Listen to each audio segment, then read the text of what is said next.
I reckon our game lacks a bit of storytelling when it comes to rugby. I wrote this book in 2004, Springbok Rugby Uncovered. Took you behind the scenes, the mechanics and the dynamics of the Springboks, how the coaches worked or didn't work, and how the players operated.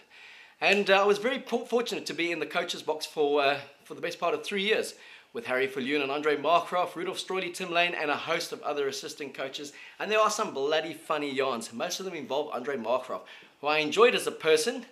Intense bloke, very knowledgeable, but a hell of an idiocentric, and not always quite there when it came to his emotions. The game would always start with Markies walking in just before kickoff, and he would shake everyone's hand and wish them well. I never quite understood that because we weren't playing. But the ritual was the same. Jake White at the time was the technical advisor, so he'd run the touch, and Markies would be on the two-way radio to Jake White and barking out orders long before kickoff. Not that Jake always followed them. It was impossible. It came like, Jake, make sure they tackle.